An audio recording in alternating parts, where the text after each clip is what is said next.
Iman, saudara-saudaraku seiman, bapak-bapak, ibu-ibu, jamaah salat zuhur, jamaah majelis taklim, Musholla Al-Kautsar, Pertamina Pusat, Jakarta, yang dimuliakan oleh Allah Subhanahu wa ta'ala. Tiada kata yang pantas untuk kita ungkapkan pada siang hari yang berbahagia ini kecuali puji dan syukur alhamdulillah kehadiran Allah Subhanahu wa ta'ala. Salawat dan salam semoga Allah sampaikan keharibaan uswatun hasanah kita Nabi kita Muhammad sallallahu alaihi wasallam. Ikhwatal iman, saudara-saudaraku seiman, azanillahu wa iyyakum. Tema yang akan saya ketengahkan pada kesempatan kajian zuhur kali ini adalah terapi istiqomah di era penuh fitnah. Kita menyaksikan mayoritas kaum muslimin, atau mungkin kita ada di dalamnya, ketika bulan Ramadan dekat sekali kepada Allah, rajin sholat berjamaah, tekun sholat tarawih, rajin baca Al-Quran. Ada yang 2 kali khotam, 3 kali, minimum 1 kali khotam. Tapi begitu selesai Ramadan, selesai pula ibadah. Habis Ramadan, jauh dengan Allah. Ini pernah ditanyakan kepada ulama terdahulu. Maka apa jawab ulama ketika itu? Yaitu Hasan Al-Basri, bi'sal qaumi la ya'rifullaha illa fi Ramadan. Orang yang paling jelek adalah orang yang tidak mengenal Allah kecuali hanya di bulan Ramadan. Itu orang paling jelek. Kalau kita kiaskan, orang yang haji dan umrah pun sama. Bi'sal qaumi la ya'rifullaha illa fil umrati wal hajj. Orang yang paling jelek adalah orang yang tidak mengenal Allah kecuali hanya ketika umroh dan haji. Belum masuk waktu sudah berada di Masjid Nabawi, belum tiba waktu sholat sudah diam di Masjidil Haram, rajin baca Al-Quran, dekat sekali kepada Allah. Tapi begitu sampai di tanah air, jam 2 siang, Pak Haji, Bu Haji belum sholat zuhur. Haji yang paling jelek. Di sini mah nggak ada, kalau ada paling 10. Sama Tuhannya ketika bulan Ramadan dengan di luar bulan Ramadan. Sama Tuhannya di kota suci Makkah dan Madinah dengan di Jakarta. Allah juga Tuhannya. Mengapa dibeda-bedakan? Ini karena mereka tidak mengerti tentang terapi istiqomah. Oleh karena itu, mari kita ikuti ikhwatal iman. Bagaimana terapi istiqomah ini? Tetap bersama saya, jangan kemana-mana. Ya, maksudnya perhatiannya, jangan nanti nyandar, kita kira khusyuk, ternyata tidur. Jangan ikhwatal iman. Baik, istiqomah itu setidak-tidaknya ada 3 definisinya. Yang pertama, istiqomah adalah orang yang teguh akidahnya, tidak tergoyahkan sedikit pun. Ya, orang yang teguh keimanannya, itu istiqomah yang pertama. Istiqomah yang kedua adalah orang yang tetap berada pada jalur syariat, tidak melenceng ke kanan atau ke kiri, tidak melakukan tradisi apalagi bid'ah. Kalau tidak ada dalil, dia tidak mau. Istiqomah dia, konsisten kepada dalil. Itu yang kedua. Yang ketiga, istiqomah itu adalah orang yang memiliki integritas yang tinggi. Ini biasanya pejabat-pejabat. Ya, jadi kalau seorang pejabat integritasnya tinggi, insya Allah dia istiqomah, tidak tergoda kanan dan kiri. Biasanya orang yang seperti ini hidupnya sederhana. Di negeri kita ini memang banyak pejabat kita yang memiliki integritas yang tinggi. Banyak di negeri kita ini yang istiqomah, tapi memang sayang lebih banyak yang tidak istiqomah. Ikhwatal iman, azam ya Allah wa iyyakum. Apa sih keutamaannya kalau kita istiqomah? Pertama, akan dicintai oleh Allah Subhanahu wa ta'ala. Sebagaimana disebutkan dalam sebuah hadis yang diriwayatkan oleh Imam Bukhari dan Muslim, Rasulullah SAW bersabda, "Ahabbul a'mali ilallahi adwamuha wa in qalla." Amal yang paling Allah cintai adalah amal yang dikerjakan secara terus-menerus, meskipun amal itu kelihatannya kecil. Tapi kalau terus-menerus dia kerjakan secara istiqomah, maka Allah akan cinta kepadanya. Yang kedua, kalau orang istiqomah, dia akan tetap diberikan pahala meskipun dia tidak melakukannya. Disebutkan dalam sebuah hadis yang diriwayatkan oleh Imam Al-Bukhari dan Abu Dawud, "Idza marabal 'abdu aw safara, kutiba lahu mithla ma kana ya'malu muqiman sahihan." Apabila seorang hamba dalam keadaan sakit atau sedang musafir, sehingga dia tidak bisa melakukan amal ibadah yang selama ini dia kerjakan, tetap dicatat baginya pahala sebagaimana dia mukim dan sehat. Misalnya, setiap ada kajian di musola kita ini, secara istiqomah kita hadir, seterusnya kita seperti itu.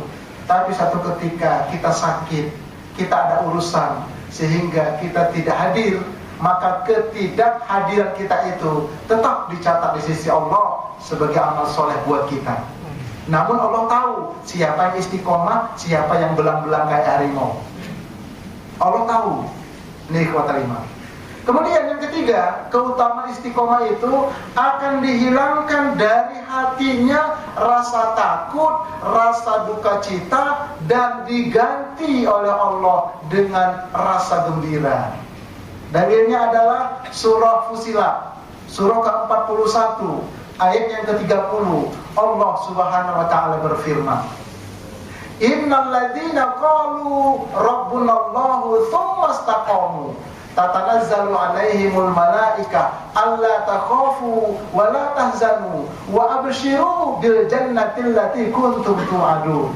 Allahumma arhamna bil Qur'an. Sesungguhnya orang-orang yang berkata Rabbunallah, Rabb kami adalah Allah. Apa makna Rabb? Rabb itu maknanya Tuhan pencipta dan pemelihara alam semesta. Jadi ada orang yang berkata dan berkeyakinan Tuhan yang menciptakan saya adalah Allah, Tuhan yang memelihara saya adalah Allah, Tuhan yang memberikan rezeki kepada saya adalah Allah, Tuhan tempat meminta kepada Allah, tempat berlindung kepada Allah, mengadukan harapan kepada Allah. Begitu keyakinannya, semastaqamu, lalu dia istiqomah sampai matinya. Tatanazzalu 'alaihimul malaika, berturunanlah malaikat kepada dia. Lalu malaikat ini berkata, "Alla takhafu wa la tahzanu." Wahai orang yang istiqomah, janganlah lagi kamu takut, janganlah lagi kamu bersedih hati. Kenapa? Karena aku jaga, kata malaikat, atas perintah Allah. Lalu malaikat berkata, "Wa abshiru bil jannati allati kuntum tu'adun." Bergembiralah kamu karena surga disiapkan bagi orang-orang yang istiqomah. Ikhwatul iman, azami Allah wa iyyakum.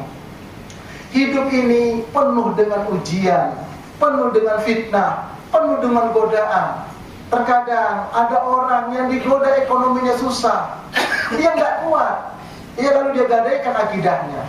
Misalnya ada orang yang sudah 20 tahun berumah tangga, tetapi ekonominya terus susah.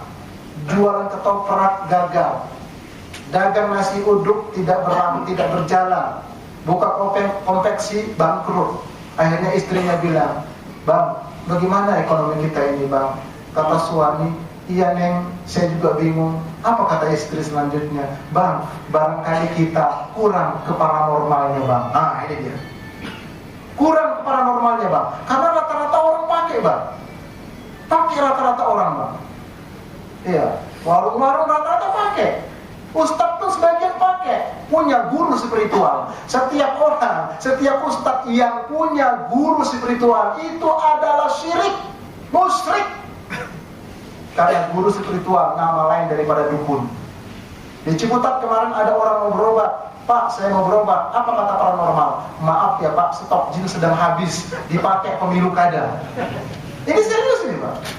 Di negeri kita ini seperti itu. Anak-anak mau sekolah, disuruh beli pensil ajaib. Kemudian disuruh beli kertas ajaib, dibakar kertasnya, abunya ditaruh di air, diaduk, diminum. TBC-nya nanti ente, saya bilang. Ini di negeri ini kita ini sudah sangat akut ikhwatal iman tentang kemusyrikan ini. Nah makanya orang yang mengatakan Rabbun Allah, Tuhan kami Allah, sumastaqamu. Sekali dia mengatakan iyyaka na'budu wa iyyaka nasta'in. Hanya kepada Engkau ya Allah kami menyembah, dan hanya kepada Engkau pula kami meminta tolong, tidak kepada yang lainnya. Itulah orang istiqomah yang bertauhid. Karena antara tauhid dengan syirik ini tipis bedanya. Definisi syirik disebutkan oleh Allah di dalam surah Al-Baqarah ayat 165. Wa minan nasi may yattakhidhu min dunillahi andada yuhibbunahum kahubbillah. Sebagian manusia ada yang menjadikan Tuhan-Tuhan tandingan selain Allah. Mereka mencintainya sebagaimana mereka mencintai Allah. Jadi orang musyrik itu adalah orang yang sholat, orang yang puasa, orang yang umroh, orang yang baca Quran di satu sisi, tapi di sisi lain dia juga mengerjakan ritual-ritual minta kepada selain Allah. Itulah orang musyrik.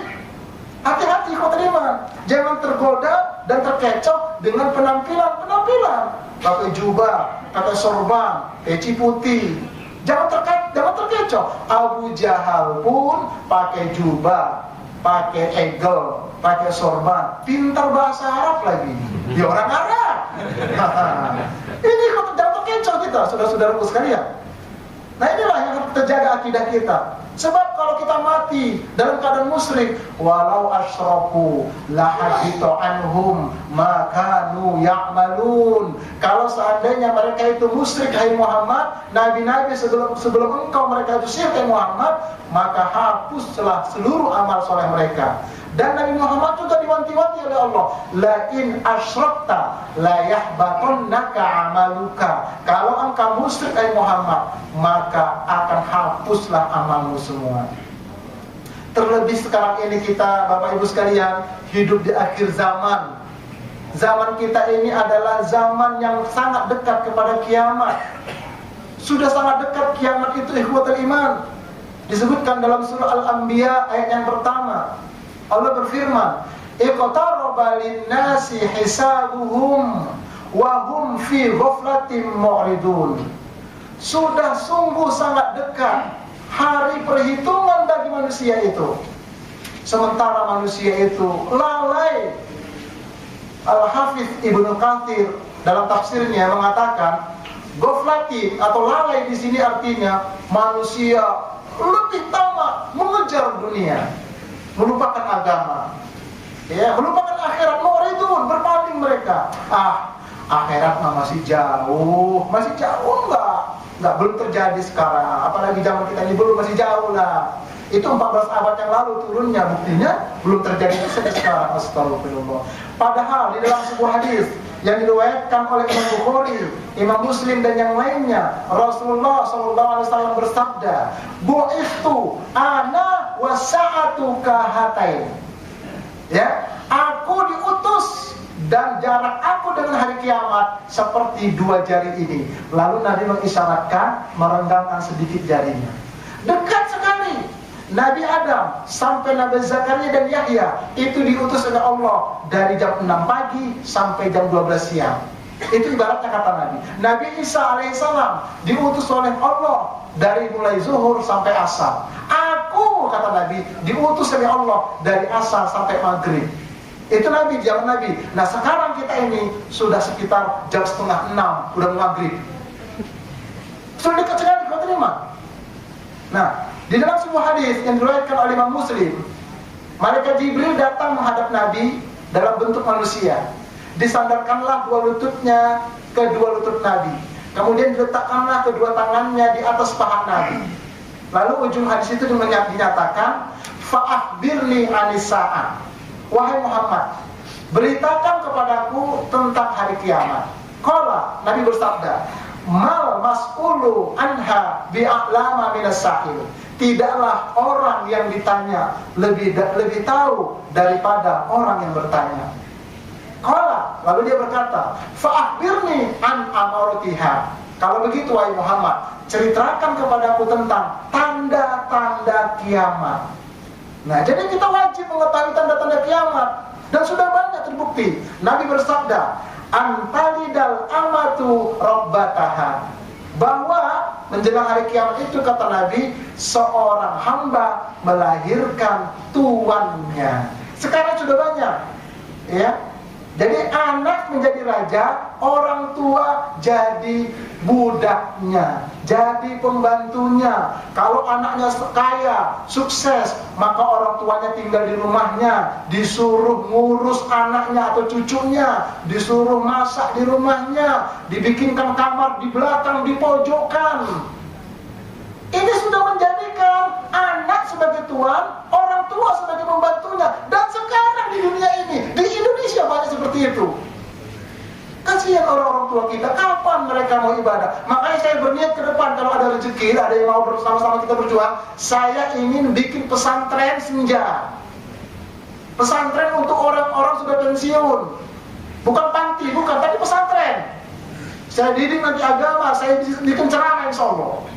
Yang kebanyakan duit, ayo kita kerjasama. Seperti di Kota Iman. Jangan kita bikin orang tua itu kayak pembantu di rumah tangga kita. Nah, kemudian yang kedua kata Nabi, antara, dan nanti engkau akan melihat al-hufatal urutal alata ri'a asya. Apabila nanti engkau telah melihat orang yang bertelanjang kaki, tidak pakai sendal, bertelanjang dada, tidak pakai baju, naik turun gunung, ri'a arsya, mengembalakan kambing, yatatawaluna fil bunyan, lalu dia berubah menjadi orang yang berlomba-lomba dan berbangga-bangga dengan gedung-gedung pencakar langit. Kalau itu kamu sudah dapatkan, maka kiamat itu sudah dekat. Ternyata fakta di lapangan Ikhwatal Iman, Nabi bersabda ini di padang pasir, disebutkan pengembala kambing, bertelanjang kaki, naik gunung turun gunung. Ternyata sekarang di Arab Saudi, ini kalau kita buka sejarahnya, keluarga Saud yang menjadi raja Arab Saudi sekarang, itu notabene adalah pengembala kambing. Sekarang mereka jadi penguasa dan berlomba-lomba bikin bangunan tertinggi di dunia. Di mana, Pak? Bangunan tertinggi di dunia mana sekarang? Di Dubai, Abu Dhabi, tingginya kurang lebih 850 km. Dan sekarang sedang dibangun untuk yang menandinginya di Jeddah, tingginya sekitar 1,2 km. Itu dibangun oleh mereka, berbangga-bangga dengan gedung-gedung tinggi. Apalagi kalau kita pulang haji atau umroh di sekitar Masjidil Haram, gunung-gunung sudah dipangkas semua, Grand Zamzam dan yang lainnya tinggi-tinggi. Inilah, kalau kamu sudah menyaksikan seperti itu kata Nabi, maka kiamat itu sudah sangat dekat. Tanda-tanda kiamat itu ada tanda kecil, ada tanda besar. Akhir dari tanda-tanda kecil itu adalah munculnya Imam Mahdi. Imam Mahdi itu dari keluargaku kata Nabi, dari keturunan Fatimah. Dan dia tidak akan muncul sebelum terjadi fitnah-fitnah di muka bumi ini. Nah, di antaranya sebuah hadis disebutkan oleh Rasulullah SAW yang diriwayatkan oleh Imam Ahmad. La taqumus sa'ah, tidak akan terjadi hari kiamat hatta tazharul fitan wal kazib, sampai tersebarnya fitnah-fitnah dan pembohong-pembohong. Kita lihat sekarang ini di dunia, negeri mana yang tidak ada fitnah di negeri itu? Semua penuh dengan fitnah dan semua penuh dengan pembohong-pembohong, janji-janji palsu. Kemudian kata Nabi, wa tataqarrabat aswaq, dan sudah saling berdekatannya pasar-pasar. Di mana ada Zion, di situ ada Ciampure. Di mana ada Indomaret, di situ ada Alfamaret. Dekat-dekat dia. Itu tanda kiamat. Hadisnya sahih. Makanya kata Nabi dalam sebuah hadis yang lain disebutkan, apa kata Nabi? Fi hadhil ummah, pada umatku ini kelak, hasfun wa mashun wa qadfun, akan terjadi longsor, tsunami, dan lemparan batu dari langit, yaitu meteor. Longsor sudah terjadi di mana-mana. Tsunami, Rasul bersabda di padang pasir, tapi dia menyebutkan tsunami, terjadi sudah di mana-mana. Dan lemparan batu dari langit, yaitu meteor. Kalau kita mengikuti berita di Kota Iman, tahun 2013, meteor pertama sudah jatuh di Rusia tanggal 15 Februari. Di Siberia, di danau es. Beratnya meteor itu 70.000 ton. 3 kali dahsyatnya daripada bom di Nagasaki dan Hiroshima. Daya kagetnya itu, memecahkan kaca-kaca dalam radius berapa ratus meter, sehingga kaca itu terbang menusuk orang-orang yang ada di gedung itu. Lebih dari 1.200 orang sudah meninggal ketika itu. Itu meteor. Meteor yang kedua, tanggal 14 April di Argentina, meledak di angkasa tengah malam, sedang mereka mengadakan konser musik. Konser musik besar-besaran. Mereka saksikan terang 8 negara ketika itu. Ini memang sudah terjadi. Dan menurut informasi dari NASA Amerika resmi, bumi kita ini sekarang sedang berada di sungai meteor. Ratusan ribu meteor siap jatuh ke bumi.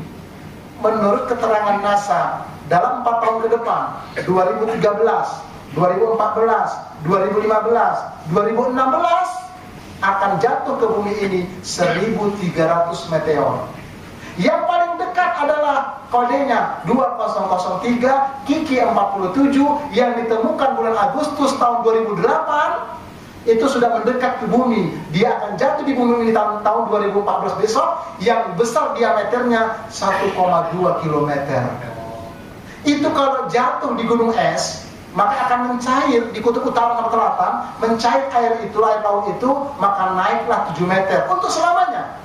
Kalau jatuh di laut, maka akan mengakibatkan gelombang 230 meter. Jakarta habis semua. Ini kota 5. Kalau jatuh di darat, nah ini nanti ada salah satu meteor yang mengandung magnet. Dia terjadi gesekan di atas, menghasilkan dukhon, asap. Makanya ada surah ad-dukhon. Asap, gumpalan asap. Kemudian kecepatannya 120.000 km per jam.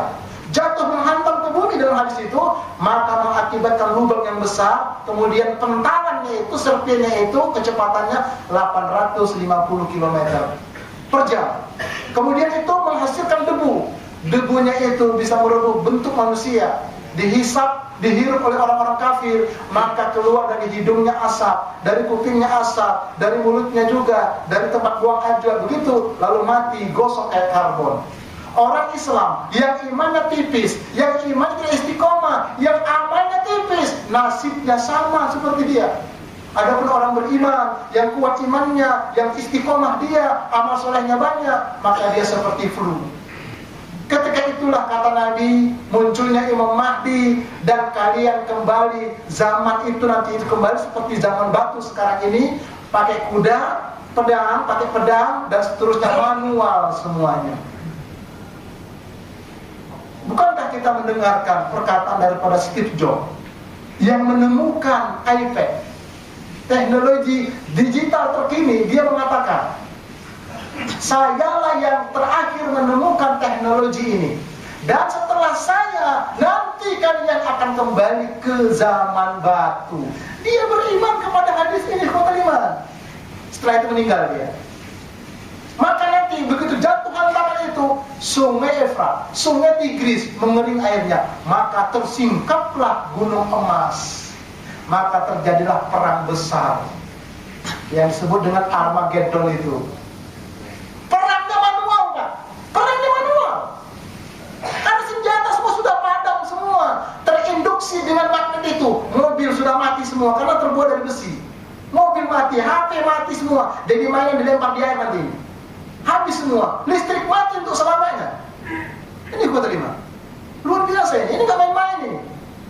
Makanya yang mau berwakaf mobil, ada punya 5 mobil, wakafkan sekarang untuk Ustaz Purban di sana. Sebelum dia mati. Sebelum dia berhenti.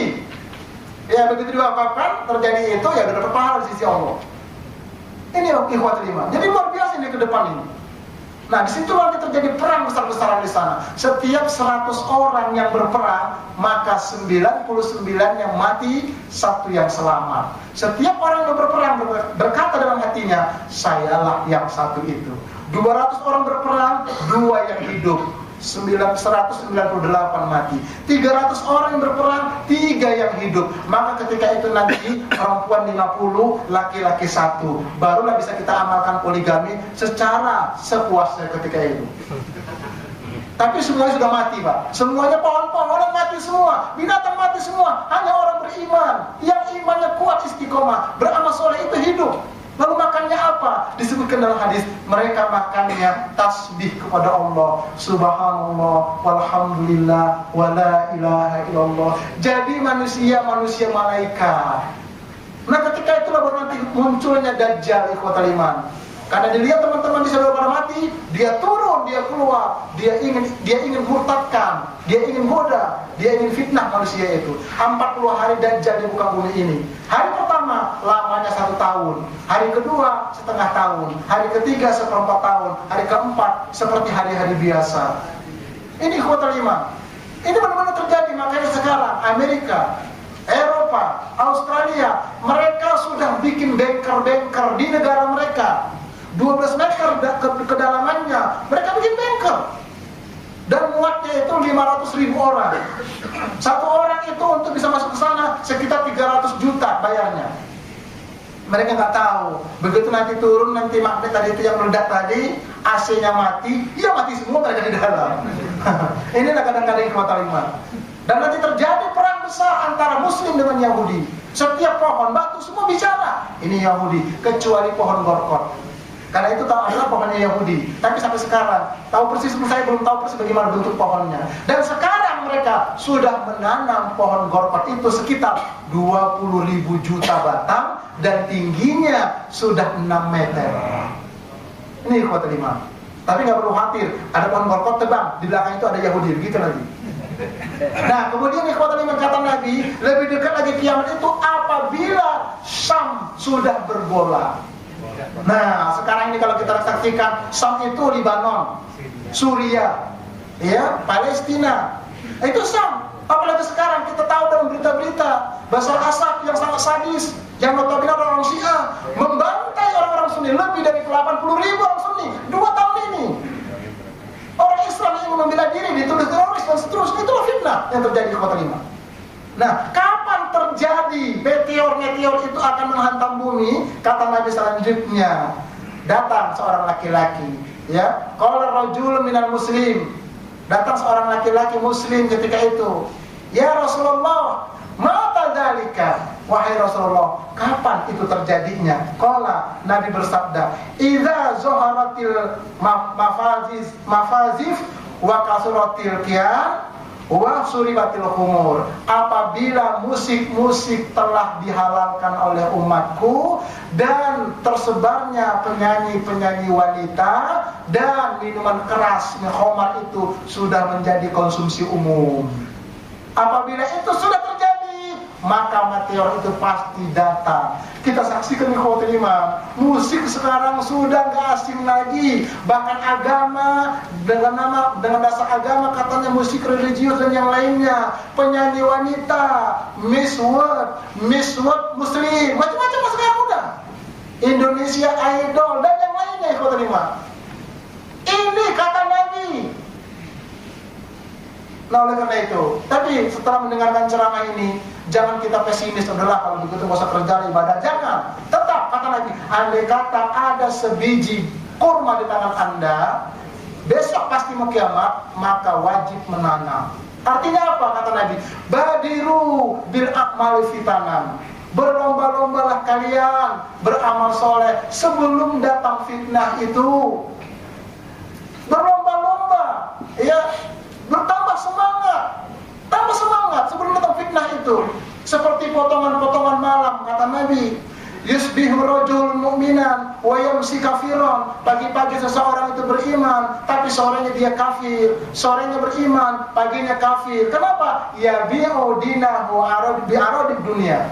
Karena mereka itu menjual bi'aradin dunia, dengan harta kekayaan dunia. Dia gadaikan agamanya demi untuk dunia. Inilah kekuatan iman. Jadi oleh karena itu wajib kita untuk mengetahui terapi istiqomah ini. Bagaimana terapinya? Pertama, agar kita istiqomah, gunakan akal. Untuk apa? Untuk memikirkan dan merencanakan serta mengambil ketetapan. Carilah amal yang ringan, lalu jadikan dia sebagai amal favorit.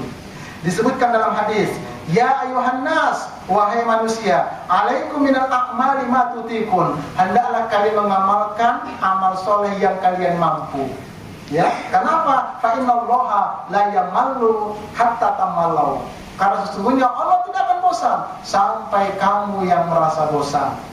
Bilal bin Rabah pernah dipanggil oleh Rasulullah. Wahai Bilal, sini ada apa ya Rasulullah? Apa sih amal kamu? Kenapa ya Rasulullah? Allah cinta sekali kepada kamu. Sendal kamu sudah berjalan-jalan di surga. Ya Rasulullah, mungkin ini semenjak Engkau ajarkan kepada kami tentang sholat ba'dal wudu, itu aku kerjakan terus sampai mati aku akan kerjakan terus.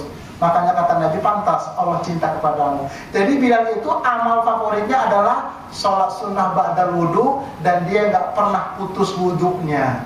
Begitu batal dia berwudu, sholat sunnah. Oleh karena itu kita juga bisa pilih, misalnya mulai sekarang saya akan sholat sunnah qobliyah ba'diyah, qobliyah zuhur, ba'diyah zuhur, kemudian ba'diyah maghrib, kemudian ba'diyah isya, kemudian qobliyah subuh. Itu yang kuat hadisnya. Kemudian lagi, kalau gitu saya pengen nanti sholat duha, saya tidaknya sepekan itu 2 kali, Senin dan Kamis. Silakan. Atau ada yang berencana, kalau gitu saya ingin sholat tahajud, saya tidaknya setahun sekali, lumayan. Tapi janganlah keterlaluan. Atau kalau bisa baca Quran, 1 hari 1 halaman, insya Allah 8 bulan tamat. Kalau 1 hari 1 lembar bolak-balik, insya Allah 4 bulan tamat. Tiada hari tanpa baca Quran. Paksakan ikhwatal iman. Apakah habis maghrib, apakah habis subuh, 1 halaman, tapi rutin, bisa insya Allah, bisa ikhwatal iman. Begitupun sholat subuh, rencanakan. Saya sholat subuh di masjid, di musola, dan seterusnya, rencanakan. Jadi pakai akal kita, rencanakan itu ikhwatal iman. Itu caranya ya. Nah kemudian yang kedua, gunakan kolbu, hati, agar kita istiqomah. Tanamkan dalam hati ini niat untuk istiqomah. Kenapa? Karena semua amal tergantung niat. Innamal a'malu binniyat. Sesungguhnya amal itu tergantung niat. Di antaranya bisa atau tidak kita mengamalkan tergantung niat kita. Kalau kita niat kita kuat, mau sholat subuh berjamaah, pasang alarm, insya Allah bangun sholat subuh kita. Tapi kalau tidak. Begitu punya alarm dimatikan, berisik katanya. Enggak jadi, dia kalau tak niat. Tapi kalau punya niat, istiqomah mengaji, jadi berangkat insya Allah. Yang kemudian dalam hati tanamkan bahwa ada balasan yang besar di sisi Allah. Seperti ngaji seperti ini, Rasul bersabda, man salaka thoriqan yaltamisu bihi ilman, sahalallahu lahu bihi thoriqan ilal jannah. Barang siapa yang berangkat hadir ke majelis ilmu, maka dia akan dimudahkan oleh Allah jalannya ke surga. Wah, ini besar ini pahalanya. Saya berangkat, kenapa? Ada harapan di sana. Apalagi majelis ini majelis ahli surga ini. Begitu ikhwatal iman. Jadi itulah dia ya. Pakai dalam hati ini, niatkan dan tumbuhkan harapan. Nah, kemudian setelah itu wajib kita menuntut ilmu. Dengan berilmu, maka kita bisa istiqomah. Ditambah lagi berdoa kepada Allah. Ya munqalibal qulub, wahai Allah yang membolak-balikkan hati, sabit qalbi ala dinika. Tetapkanlah hatiku dalam agamamu ya Allah. Ada istiqomah yang kelas berat tapi luar biasa, yaitu sholat berjamaah. Nabi bersabda, man shalla lillahi arba'ina yauman. Barang siapa yang sholat bersama imam berjamaah selama 40 hari 40 malam, ini namanya sholat arba'in yang benar, bukannya di Madinah. Itu bukan. Sholat arba'in itu adalah 40 hari 40 malam, 200 waktu. Barang siapa yang sholat 200 waktu fi jama'atin, dalam berjamaah, syaratnya yudrikut takbiratul ula, mendapatkan takbiratul ihramnya imam. Kalau sudah rakaat kedua, batal, berarti ulang lagi nanti besok, hitungannya. Jadi selama 40 hari 40 malam bersama takbir sama imam, kutiba lahu baro'atani, maka dia akan dibebaskan 2 perkara. Pertama, baro'atun minan nar, dibebaskan dari azab neraka. Yang kedua, wa baro'atun minan nifaq, dibebaskan dari kemunafikan.